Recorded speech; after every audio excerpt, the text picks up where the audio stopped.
On February 23, 1945, the battle for Iwo Jima had reached one of its most unforgiving points, on a rise known to USI Marines as Hill 362. The ground was broken, scorched and choking with ash from constant bombardment.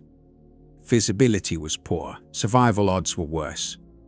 Among the Marines advancing that day was Corporal Herschel Woody Williams. He was moving alone.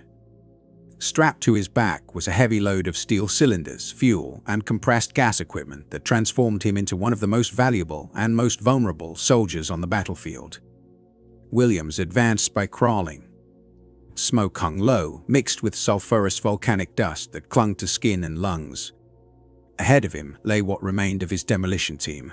Every one of the 6 men he had deployed with was either dead or incapacitated. Only 4 riflemen remained nearby, firing continuously to suppress enemy positions and give Williams a narrow window to move. The obstacle that had halted the American advance was a reinforced concrete pillbox. It had already repelled repeated assaults and stopped 3 full Marine companies in their tracks. Conventional weapons had failed. The flamethrower was now the last option. Inside the tanks on Williams' back were roughly 4 gallons of a specially formulated fuel blend diesel oil mixed with high-octane aviation gasoline. Once ignited, it would burn hotter and longer than gasoline alone, but the supply was brutally limited. At full output, the weapon could sustain flame for only 7 to 8 seconds total. That meant Williams had seconds, no more, to expose himself fully in front of entrenched Japanese machine gunners. 7 seconds to step into the open. 7 seconds to become the most visible target on the battlefield, marked by a bright stream of fire. 7 seconds that military analysts had determined was barely half the average combat survival time of a Marine flamethrower operator. The statistics were grim beyond belief. During the Iwo Jima campaign, flamethrower units suffered catastrophic losses. In one battalion, more than 90% of operators were killed, missing or wounded so severely they would never return to combat. These were not temporary injuries. They were permanent removals from the war. This reality raises a sobering question. How did one of the most tactically effective weapons in the U.S. arsenal become the most dangerous assignment a Marine could receive? The answer lies in both the weapon's design and the battlefield it was meant to conquer. The Met-2 flamethrower, introduced in 1944, was mechanically straightforward but psychologically devastating. It consisted of 3 cylindrical tanks worn as a backpack. 2 larger tanks stored the fuel mixture. Between them sat a smaller cylinder filled with compressed nitrogen gas. When released at roughly 300 pounds per square inch, the nitrogen forced the fuel through the system and out toward the target. A thick rubber hose connected the tanks to a metal firing wand. The wand featured a pistol-style grip and 2 separate triggers. One controlled the flow of pressurized fuel. The other activated the ignition system, a revolving set of igniter cartridges designed to spark reliably even in mud, rain, and chaos. Fully loaded, the entire assembly weighed about 70 pounds.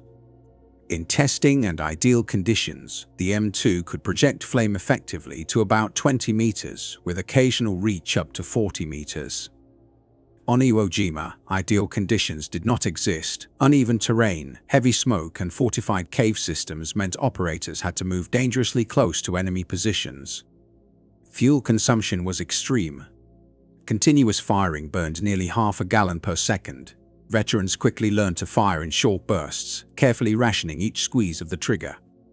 Even so, every burst created a roaring plume of fire capable of flowing through bunker slits and cave entrances. The weapon's lethality extended far beyond burns. Inside enclosed spaces, the flames consumed oxygen rapidly, suffocating anyone sheltering within. Japanese defensive tunnels and bunkers became sealed furnaces, either incinerating their occupants or depriving them of air within moments. Those selected to carry flamethrowers were aware of the risks, at least in theory. Few fully grasped the reality until they faced combat. One such Marine was Private First Class Joseph Rabakovich. He enlisted in 1942, motivated by the shock of Pearl Harbor and the early, often heroic reports emerging from Guadalcanal. After completing boot camp at Paris Island, Rabakovich was offered a relatively safe assignment guarding a naval installation in New London, Connecticut, a post that would likely keep him out of combat for the duration of the war. He declined. After hearing first-hand accounts from Marines returning from the Pacific, he requested frontline duty. That decision led him to demolition and flamethrower training at Camp Lejeune in July 1944, where Marines were taught to handle a weapon that made them indispensable to assault operations and nearly guaranteed that the enemy would target them first. On battlefields like Iwo Jima, carrying fire meant carrying the shortest life expectancy of anyone in uniform. The preparation for flamethrower duty was not merely difficult, it was relentlessly technical and unforgiving. Trainees were drilled in every internal function of the M2 flamethrower, beginning with its mechanical components and moving deep into the subtleties of its ignition process. They learned how to charge and regulate nitrogen pressure, a critical factor that determined whether the weapon functioned properly or catastrophically failed. Just as important was the ability to identify even the smallest fuel leak and error that could instantly transform the operator into a living inferno. Firing the weapon required a very specific physical posture. Operators were instructed to brace themselves and lean forward, compensating for the violent backward force generated when compressed nitrogen violently expelled flaming fuel through the nozzle. The recoil was far more powerful than many expected. Veteran Marine Herschel Woody Williams later recalled this phase of training with painful clarity. He admitted that during the learning process he lost count of how many times he scorched his eyebrows and arm hair while struggling to master control of the weapon. Without proper balance and forward pressure, the force of discharge could cause the barrel to jerk upward, spraying burning fuel back toward the operator, a mistake that often proved fatal. Williams personally witnessed the consequences of improper handling. In one instance, an untrained Marine, driven by desperation in the chaos of battle, grabbed a flamethrower from a fallen comrade and fired without assuming the correct stance. Within seconds, the man was engulfed in flames and died almost instantly. The lesson was clear. Technical skill was not optional. It was a matter of survival. Yet mechanical mastery alone was never enough. The more complex and vital aspect of training focused on battlefield application. Flamethrower operators had to learn how to advance toward fortified enemy positions, how to move under fire, and how to work in close coordination with infantry units. Survival depended not just on courage, but on teamwork and timing. Training doctrine stressed repeatedly that a flamethrower operator was never meant to operate independently. Standard battlefield procedure required a dedicated fire team of 4 to 6 Marines. At the center was the flamethrower operator, supported closely by an assistant responsible for carrying additional fuel tanks and ignition cartridges. This assistant was also expected to reload the weapon under fire or take over entirely if the primary operator was wounded or killed. Accompanying them were at least 2 riflemen, ideally armed with Browning automatic rifles, whose role was to lay down suppressive fire. Their mission was to keep enemy defenders pinned while the flamethrower team closed the distance. On paper, this doctrine was tactically sound. In reality, particularly on Iwo Jima, it frequently collapsed under the brutal conditions of combat. Corporal Williams and Private Kuribayashi were just 2 figures in a much larger and far more complex struggle, one shaped less by American strategy and more by the extraordinary resolve of the Japanese defenders. The defensive network on Iwo Jima was the creation of Lieutenant General Tadamichi Kuribayashi. A professional soldier descended from a samurai family, Kuribayashi was no stranger to the United States. During the 1,920 seconds, he had spent time there training with American cavalry units at Fort Bliss, Texas. This experience gave him a perspective rare among Japanese commanders of the era. Unlike officers who dismissed American forces as weak or undisciplined, Kuribayashi understood precisely the kind of enemy he would face.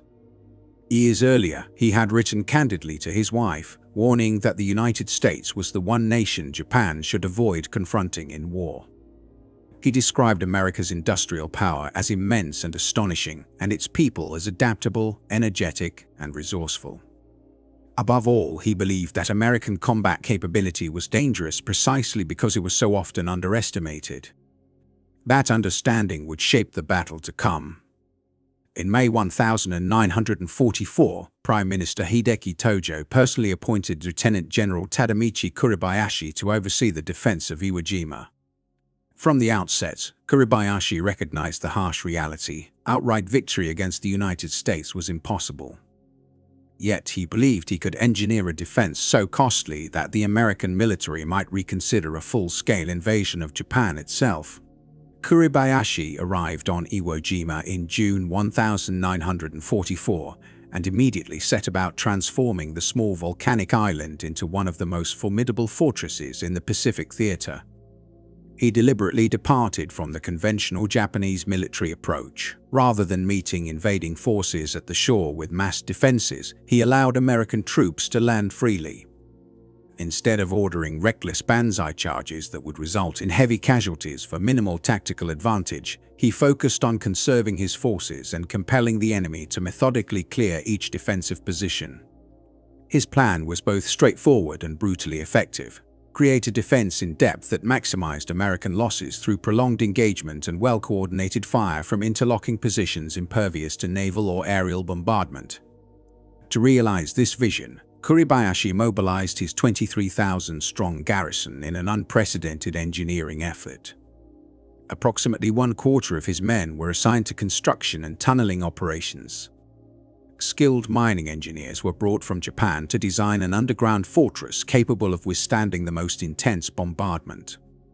Iwo Jima's volcanic geology, consisting of layers of soft pumice interspersed with harder basalt, allowed for extensive excavation by hand tools in many areas.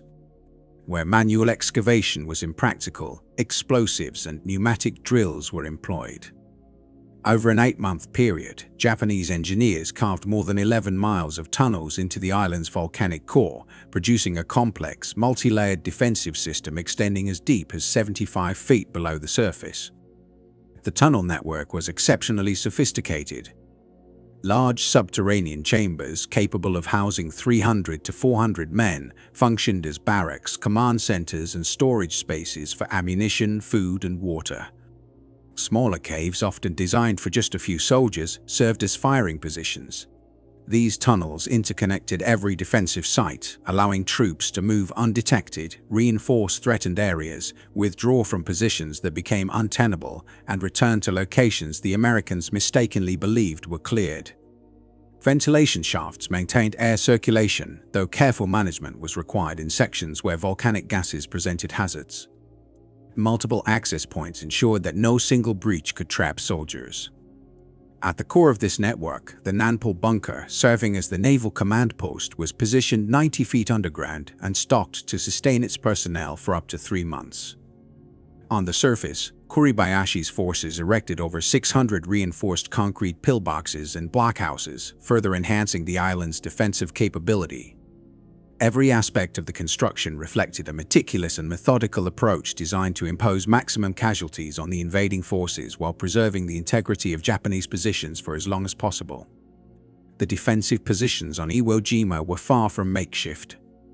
The Japanese had constructed reinforced concrete bunkers with walls measuring 4 feet in thickness, designed to withstand nearly any form of assault short of a direct hit from a battleship's main guns.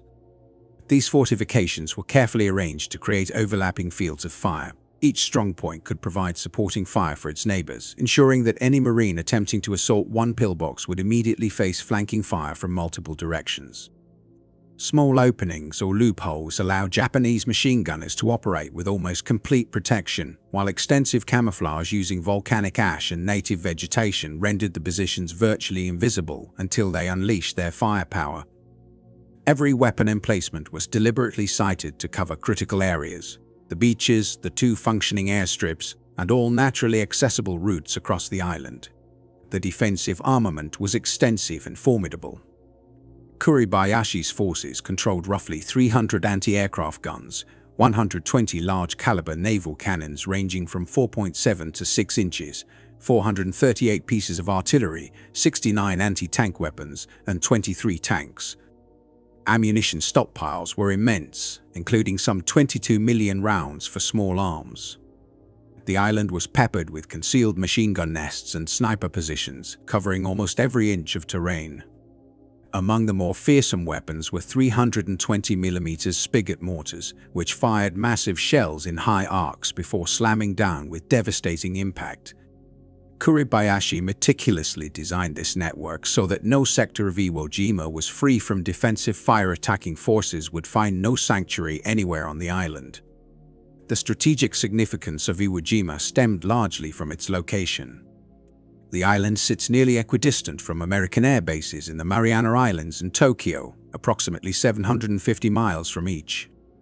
With 2 operational airfields and a third under construction, the Japanese could use it to monitor and report incoming B-29 bomber formations, providing the home island's defenses with crucial advance warning. From there, Japanese fighters could intercept American bombers en route to Japan. For the United States, seizing Iwo Jima promised to remove this threat, establish a fighter base capable of escorting bombers to Japanese cities, and offer an emergency landing site for B-29 seconds damaged on the long flight from the Marianas. The operational plan, known as Operation Detachment, was set in motion in September 1944. The assault would be carried out by the 3rd, 4th, and 5th Marine Divisions, totaling around 70,000 Marines, supported by Navy personnel embedded within the divisions. Naval support for the operation represented the largest fleet assembled in the Pacific to date, including roughly 450 vessels, 12 aircraft carriers, 8 battleships, and a host of cruisers, destroyers, and auxiliary ships. The scale of the assault and the strength of the Japanese defenses foreshadowed a staggering human cost, even as the strategic rationale behind the invasion remained clear. Lieutenant General Holland Smith, in command of the 5th Amphibious Corps, was acutely aware of the formidable challenges that awaited his forces. Intelligence personnel had meticulously examined aerial reconnaissance imagery and reviewed reports on Japanese defensive methods from previous Pacific campaigns. Anticipating heavy resistance, Smith requested a 10-day preliminary naval bombardment to weaken enemy fortifications before the landings. However, operational demands dictated by Admiral Nimitz, particularly the upcoming Okinawa operation, limited the bombardment to just 3 days. The preparatory shelling commenced on February 16, 1945. During this period, a combination of battleships, cruisers, and destroyers unleashed thousands of shells on Iwo Jima, while carrier-based aircraft conducted bombing runs and strafing attacks against marked targets. Despite the overwhelming firepower, much of the bombardment failed to achieve its intended effect. Japanese fortifications were robust, with reinforced concrete pillboxes and underground bunkers that could endure everything except direct hits from the heaviest naval guns. The barrage left numerous craters which unintentionally offered defensive cover and created obstacles for the approaching Marines. Many positions remained intact and were cleverly concealed, eluding American reconnaissance completely. On February 19, 1945, dawn brought overcast skies and chilling air. At 900 hours, the first waves of Marines hit the southeastern beaches of Iwo Jima, only to encounter unexpected terrain difficulties. The beaches were not sandy but composed of fine volcanic ash. The steep, ash-covered terraces provided little traction. Soldiers sank ankle-deep with each step, and vehicles, including tanks, struggled to ascend the 15-foot terraces. Attempts to dig defensive positions proved futile as the loose ash collapsed immediately. The volcanic dust permeated weapons, vehicles, and equipment, causing jams and operational difficulties. For the first hour, enemy forces remained silent, executing Lieutenant General Kuribayashi's defensive strategy with precision. The Japanese deliberately allowed the Marines to advance and cluster on the beaches, congesting the landing zones. Once approximately 30,000 Marines had established themselves within a narrow, shallow beachhead barely 1,000 yards deep, the Japanese unleashed a coordinated assault. Artillery, mortars, and machine guns erupted simultaneously from hidden positions across the island. Mount Suribachi, a dormant volcano at the southern tip of Iwo Jima, became a focal point for relentless enemy fire, while northern elevations bristling with artillery sent shells into densely packed marine formations. The initial hour of resistance proved devastating. The soft volcanic terrain, already a hindrance to movement, offered no protection and hindered attempts to maneuver or dig in. Vehicles and tanks, critical for breaking the enemy's defenses, frequently became immobilized, exposing crews to concentrated fire. Many were destroyed before they could effectively engage. Private First Class James Norton, a member of the 3rd Battalion, 28th Marines, 5th Division, later recalled the tense, silent approach to the shore, knowing that heavy combat awaited. Optimistic projections of light resistance and rapid victory were shattered within hours. By nightfall on D-Day, the Marines had secured tenuous positions, but at a staggering cost. Over 519 killed and more than 2,400 casualties overall. This marked only the opening phase. The following 5 weeks would entail some of the most grueling close-quarters combat in Marine Corps history. Flamethrower teams landed with their units on the first day, but were largely held in reserve. The initial objective remained establishing the beachhead and advancing inland. By February 21, D+2, it became painfully evident that conventional weapons were insufficient. Japanese fortifications were exceedingly well designed, expertly camouflaged and interlinked to provide mutual support, making each assault a deadly and painstaking operation.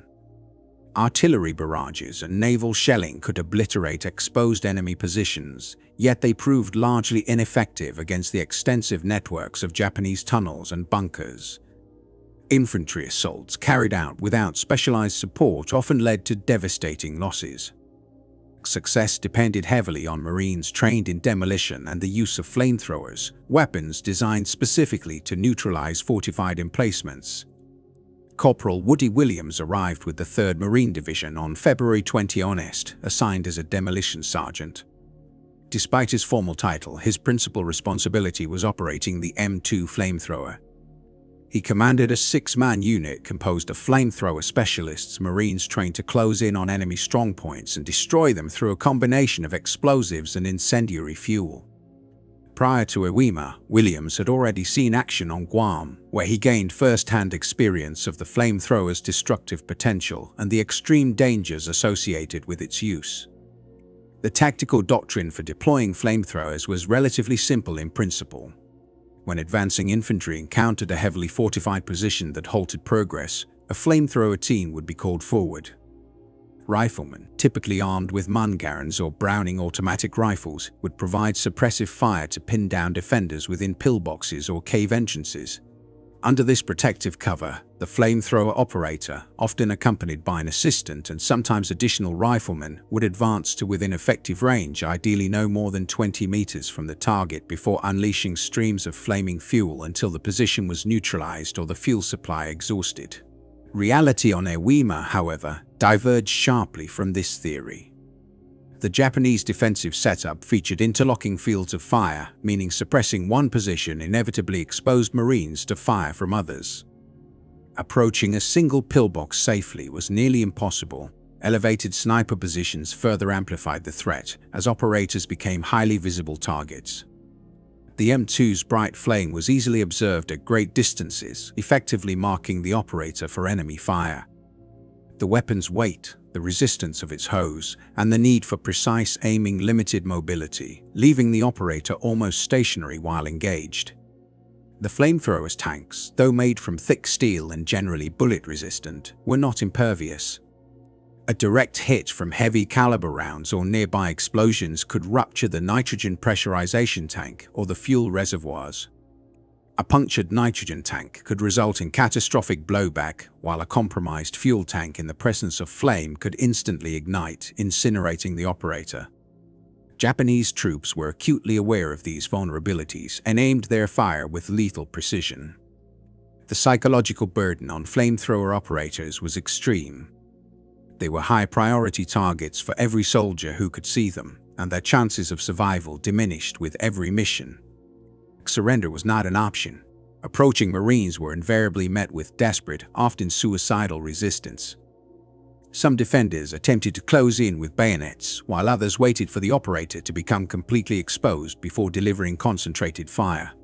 On February 23rd, 4 days into the campaign, Williams faced precisely this peril. His company was attempting to advance across one of Iwo Jima's 2 airfields, but was pinned down by heavy fire from multiple Japanese pillboxes. Previous attempts by 3 companies had failed, incurring severe casualties, and Marine tanks sent to support the assaults were either destroyed or forced to retreat by enemy anti-tank fire and artillery. The battalion commander convened a quick meeting within a shell crater to avoid observation and turned to Williams, the only functional flamethrower and demolition expert remaining.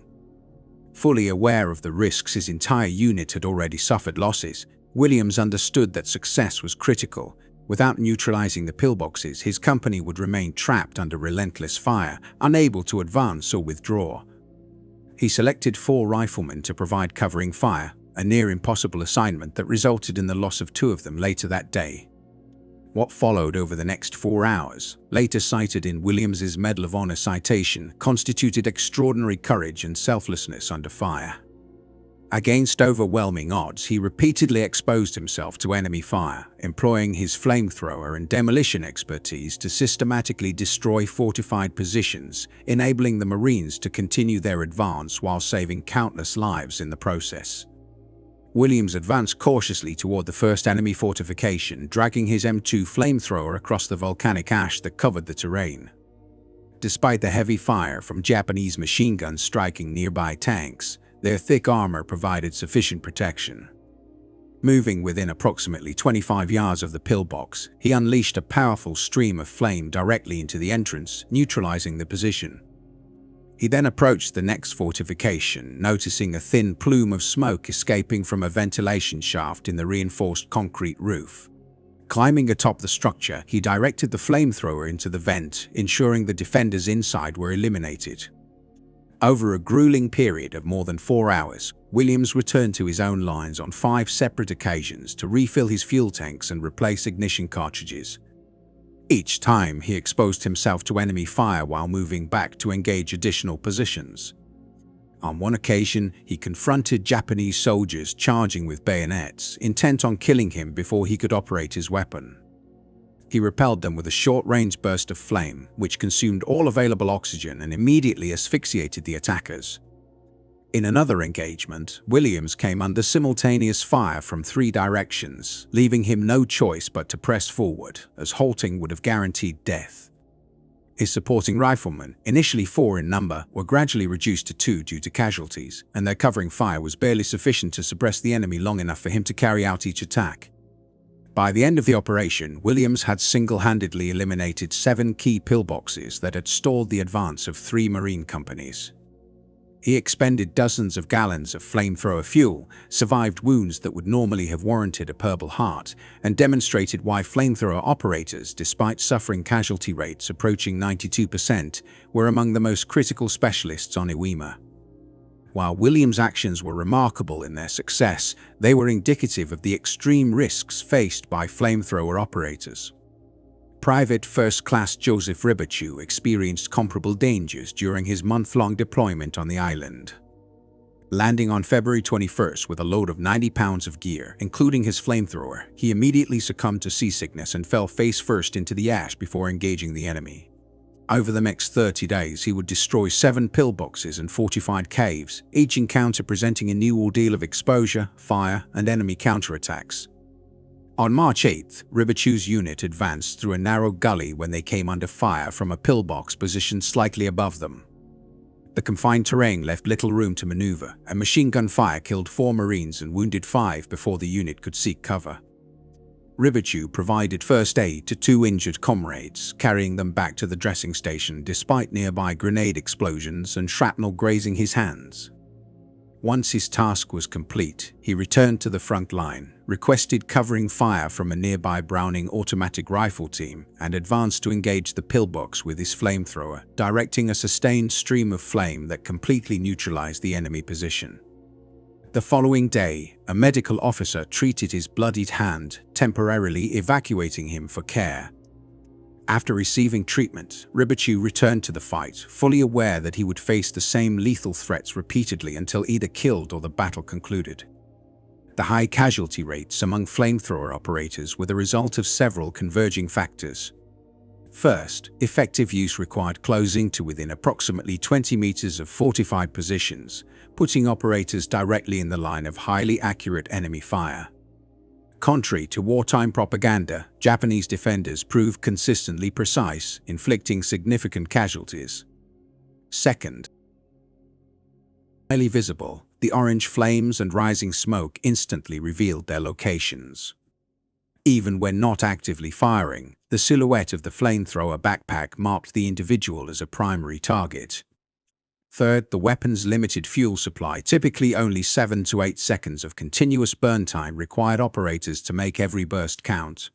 Multiple bursts were usually necessary to destroy fortified positions, each burst exposing them to renewed danger. Finally, the weight and bulk of the flamethrower severely restricted mobility.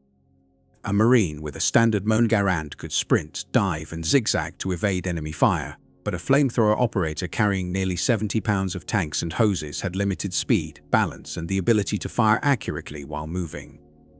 Prone positions were difficult to assume without damaging equipment, and rapid maneuvers were often impossible, forcing them to advance deliberately under sustained enemy fire. The combination of these factors made every engagement a life-threatening ordeal, demonstrating both the extraordinary courage and the extreme vulnerability of flamethrower operators during the Battle of Iwo Jima.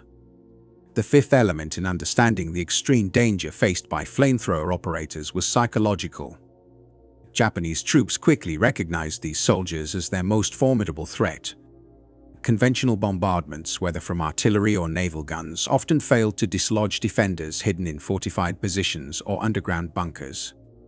Small arms fire and grenades could be weathered with some resilience, but the arrival of flame within tunnels or pillboxes introduced a suffocating heat and consumed the available oxygen, an experience more terrifying than any other form of combat death. For this reason, Japanese defenders harbored an intense animosity toward flamethrower operators, frequently prioritizing them as primary targets. The sixth factor involved the cold mathematics of attrition. Each assault by a flamethrower operator carried roughly the same life-threatening risk. Over successive missions, the cumulative effect of danger increased the likelihood of injury or death.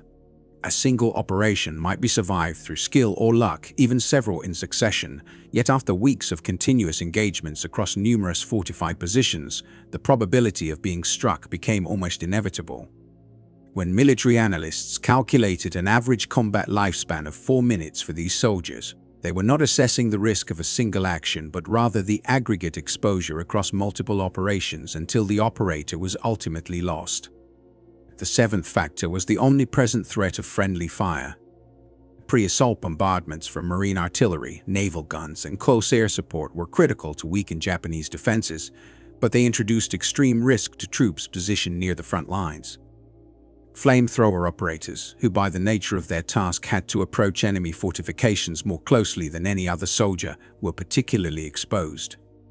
Misfired shells or errant artillery rounds could devastate American units just as effectively as enemy fire. Requests for support, danger clause, were made with the understanding that even Allied fire could be lethal.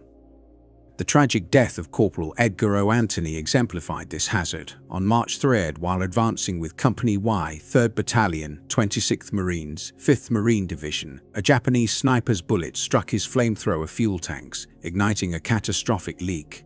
Moments later, the weapon's igniter triggered, engulfing Anthony in flames. His body was so badly burned that initial identification was impossible, and he was officially listed as missing in action until later confirmed through dental records. Anthony, who would have turned 23 the following month, never survived the Battle of Eniwetok. To reduce such extreme vulnerability, flamethrower tanks were introduced, providing armored platforms to protect operators.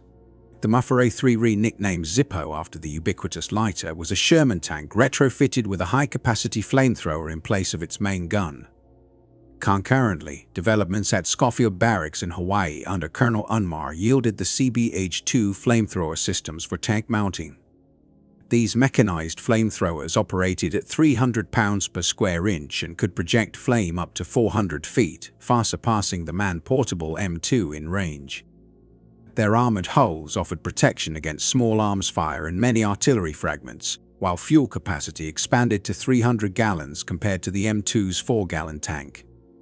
The tanks could maintain sustained fire, maneuver under enemy attack, and crucially, shield crews from the direct personal danger inherent to portable flamethrowers. 8 of these Zippo tanks landed on Iwo Jima on D-Day, February 19th, though commanders hesitated to deploy them immediately. By the second day, they were committed to action and proved devastatingly effective. Tanks could approach fortified bunkers and cave entrances that would have been suicidal for infantry, unleashing hundreds of gallons of incendiary fuel into confined spaces, leaving little chance for enemy survival. The psychological impact on Japanese defenders was considerable. Several Marine officers later asserted that flamethrower tanks were the most decisive weapon in the battle. Captain Frank C. Caldwell of Company C, 26 Marines, explicitly credited these tanks more than any other support asset for the American victory. Yet mechanized flamethrowers could not fully replace the man-portable M2 units. Iwo Jima's terrain, riddled with deep gullies, steep inclines, and complex obstacles, restricted tank mobility. Numerous Japanese positions were reachable only by foot. Narrow cave entrances and hidden pillboxes remained beyond the tank's capabilities. As a result, human operators continued to be essential and remained exposed to extreme danger. By the end of the 36-day battle on March 26, casualty statistics illustrated the unprecedented violence faced by the Marines. Of approximately 24,000 personnel involved, nearly 7,000 were killed, died of wounds, or were missing and presumed dead. Statistically, 1 in 3 Marines became a casualty during the campaign, making Iwo Jima the deadliest battle in Marine Corps history, surpassing even Tarawa, Saipan, and Guam. In fact, it was the only Pacific engagement where American casualties exceeded those of the Japanese, a testament both to the tactical brilliance of General Kuribayashi and the Japanese willingness to sacrifice virtually every defender to maximize Allied losses. Among the roughly 21,000 Japanese forces, only 216 were captured.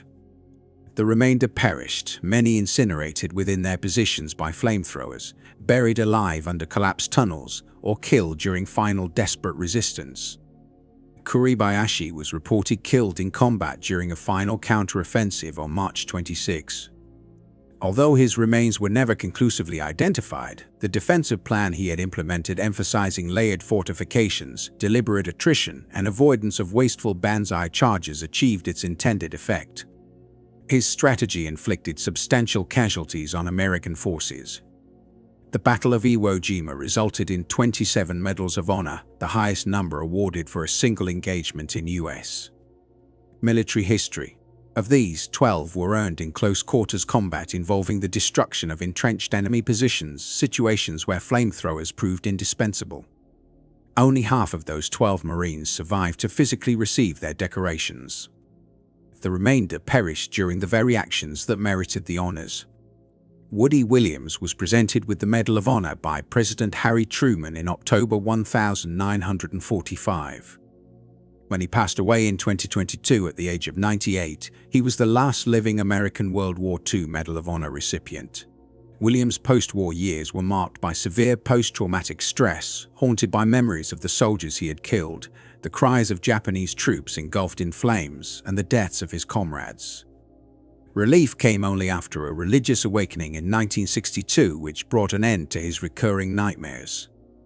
Subsequently, he dedicated his life to veteran support, founding the Herschel Woody Williams Medal of Honor Foundation and speaking publicly about the human cost of warfare. Joseph Rybakiewicz survived the battle physically but endured lifelong physical and mental scars. A grenade had permanently damaged one of his hands, but the psychological toll weighed heavier. He kept a photograph of a Japanese soldier's family and retained the enemy's medical kit and bayonet, objects that troubled him for decades. In his final years, he asked his wife to attempt returning these items to Japanese authorities, a gesture seeking restitution for the lives he had taken.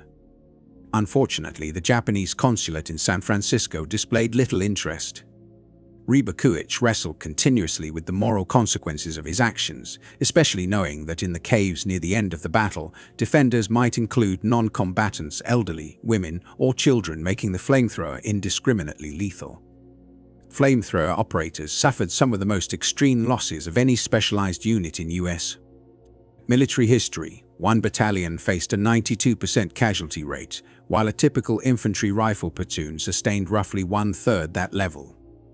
Artillery crews and even tank units, despite exposure to anti-tank weapons, experienced significantly lower casualties. The peril was nearly guaranteed. Estimates of an average 4-minute lifespan in combat, though debated among historians, reflected the lethal reality operators faced each time they advanced. This raises the question, why would Marines volunteer for such an assignment? Motivations varied. Some, like Kuribayashi, were driven by patriotic idealism, unaware of the true danger until training. Others were chosen based on size and strength necessary to carry the 70-pound flamethrower along with a full combat load. Corporal Womack, described as physically imposing and well-liked, could carry the weapon where others could not. Many understood the weapon's strategic necessity. Flamethrowers, devastating as they were, often saved lives by neutralizing fortified enemy positions without exposing squads to even higher risk. Some continued despite the heavy toll out of duty to comrades, advancing under fire because the team's survival depended on it.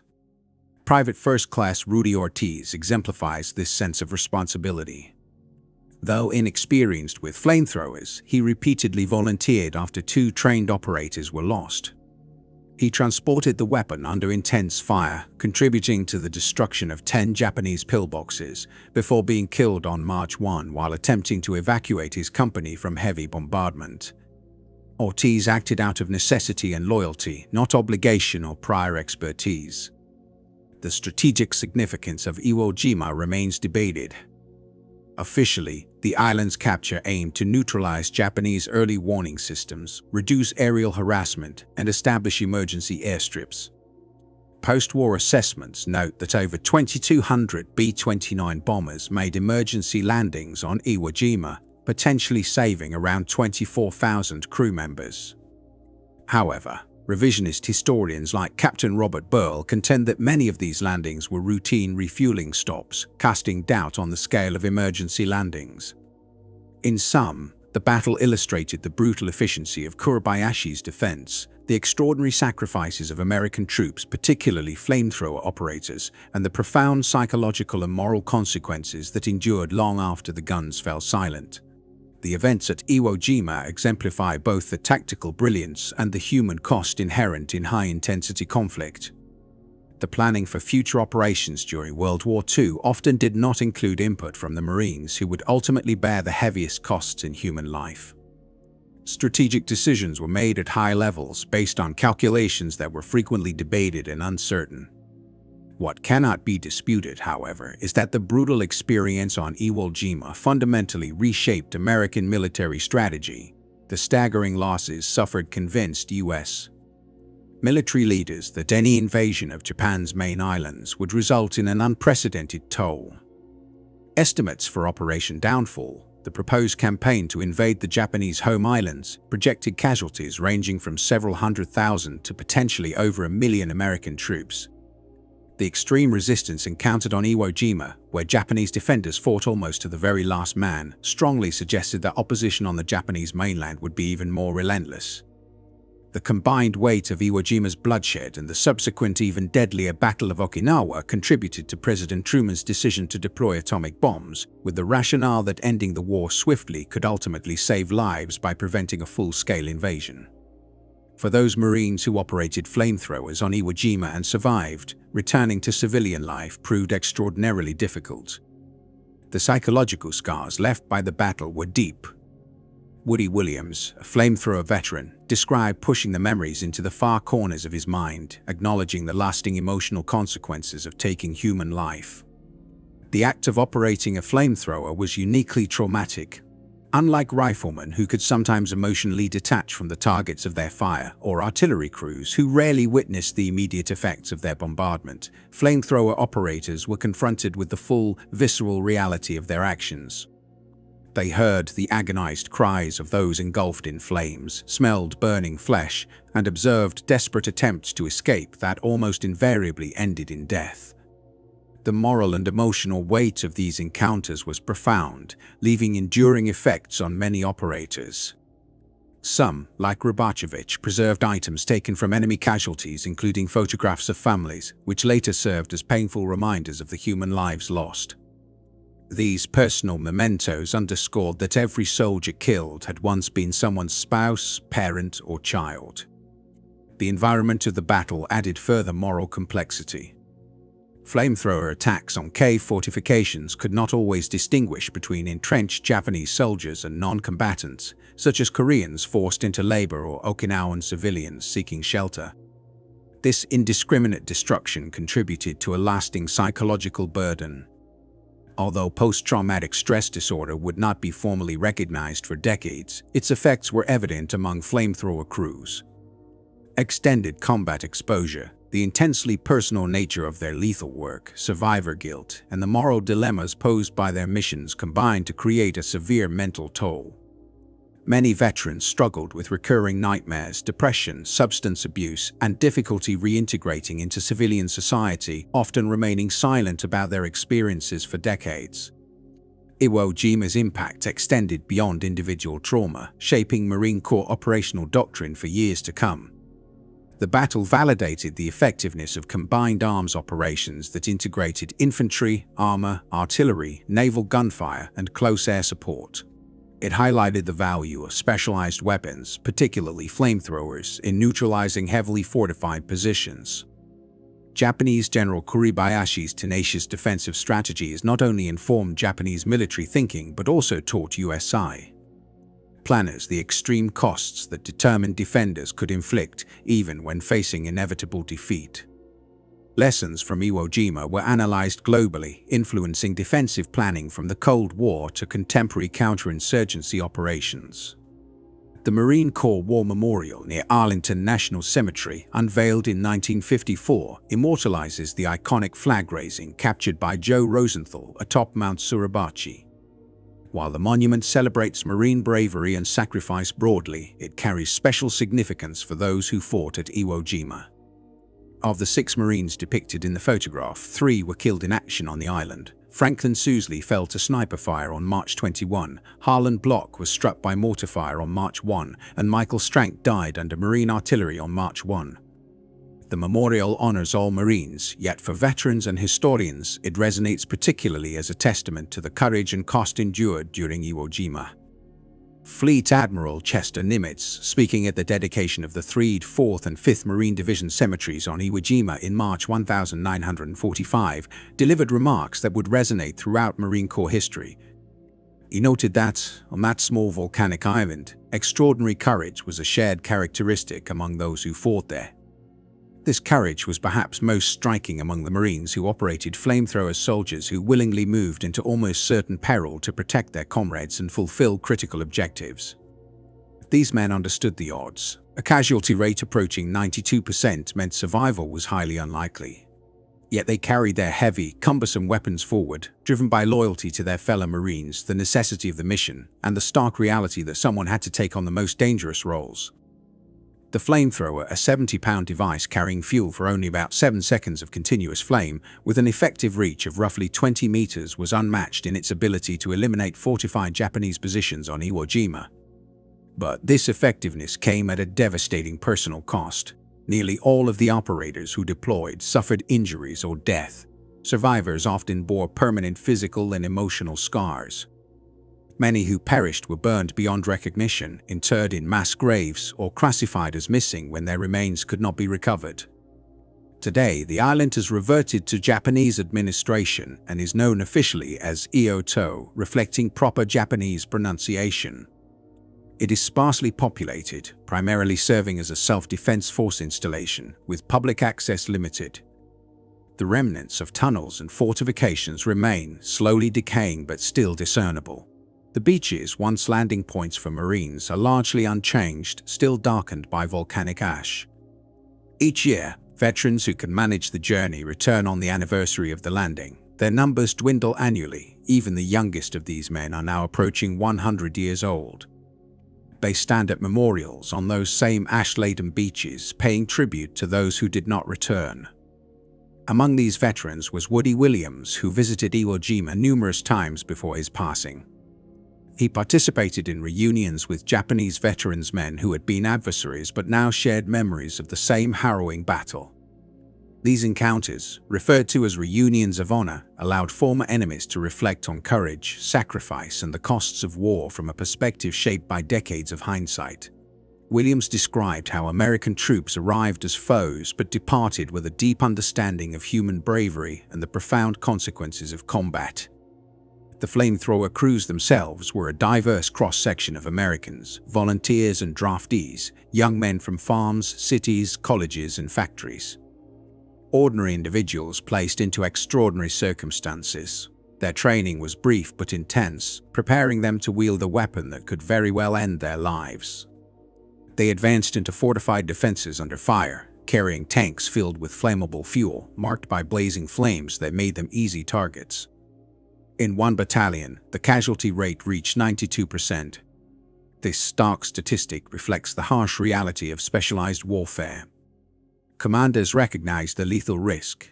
The operators themselves were fully aware of it, yet the weapon's critical role in neutralizing fortified positions made the cost unavoidable.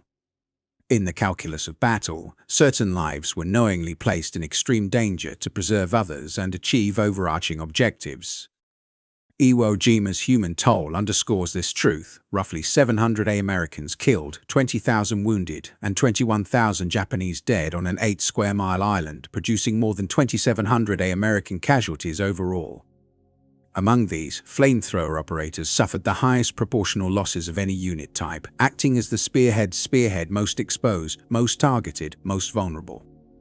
Decades later, the legacy of these men endures. The Marine Corps War Memorial in Arlington stands as a testament, inscribed with the names of the fallen, and Medal of Honor citations recount extraordinary acts of valor.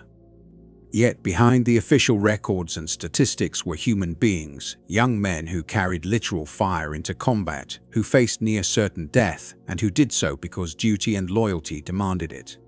The technical explanation for the 92% casualty rate is simple. Flamethrower operators were highly conspicuous, required to approach enemy fortifications at dangerously close range, and were prioritized by defenders who concentrated fire on them. But understanding the deeper question why these men repeatedly risked death requires looking beyond tactics. Marines like Joseph Ryakovich returned to the fight after treating injuries. Woody Williams crawled forward 5 separate times to reload, and Rudy Ortiz volunteered repeatedly despite no prior training when trained operators were incapacitated.